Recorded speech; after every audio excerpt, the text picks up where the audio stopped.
Садыр Жапаров 24-25 майда Россияга иш сапар менен барат.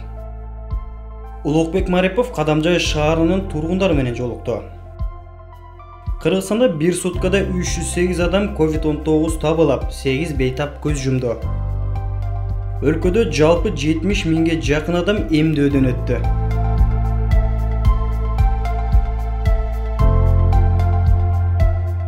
Кыргыз Республикабыздын президенти Садыр Жапаров өсүүздөгү жылдын 24-25 май күндөрү Россия Федерациясына иш сапар менен барат. Иш сапардын алкагында Сочи шаарында президент Садыр Жапаров Россия Федерациясынын президенти Владимир Путин менен эки тараптуу сүйлөшүүлөрдү жүргүзөт. Мамлекет башчылары эки тараптуу кызматташуунун жана Евразиялык экономикалык интеграциянын актуалдуу маселелерин талкуулашат. Регионалдык коопсуздукту, анын ичинде жааматтык коопсуздук жөнүндө келишим уюмун, көз карандысыз мамлекеттердин шериктештиги жана Шанхай кызматташтык уюму алкагындагы коопсуздукту камсыз кылуу жаатындагы байланыштарга өзгөчө көңүл бурулат. Жолугушууда ошондой эле коронавирус инфекциясы, пандемияга каршы көрүлүп жаткан чараларды, анын ичинде Россия вакциналарын Кыргыз Республикасына жеткирүүнү талкуулоо пландаштырылууда.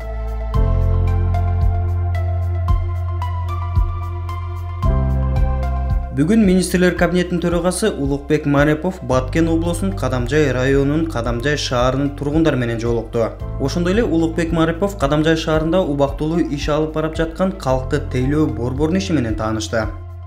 Жалпыңыздарга белгилүү болгондой, Баткен облусунун Баткен шаарында гана жалгыз калкты тейлөө борбору иш алып барчу.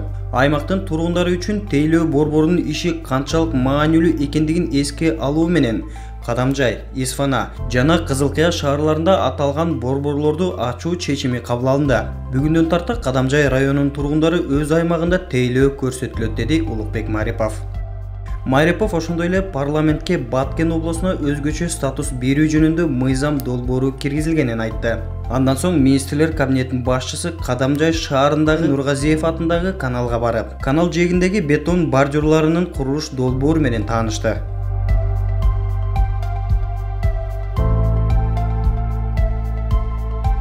Кыргызстанда 22 майга карата коронавирустагы 308 адамдан аныкталды. Маалыматка ылайык Бишкек шаарында 164, Ош шаарында 12, Чүй облусунда 76, Ош облусунда 11, Талас облусунда 5, Нарын облусунда 4, Ысык Көл облусунда 19, Жалал Абад облусунда 13, Баткен облусунда 4 адамдан илдет табылган. Ал эми бир сутка ичинде 332 адам коронавирустан айыгып чыккан. Алсак Бишкек шаарында 181, Чүй облусунда 101, Ош облусунда 3, Нарын облусунда 7, Ысык Көл облусунда 34, Жалал Абад облусунда 6 адам сакайда. Ал эми сутка ичинде COVID-19 илдетинен Бишкек шаарында 6, Нарын облусунда 1, Ысык Көл облусунда 1 бейтап каза болду. Кыргызстанда пандемия башталгандан бери 102.186 адам коронавирус жуктурган. Алардын ичинен 95.446 киши айыкса, 1.743 адам каза болгон.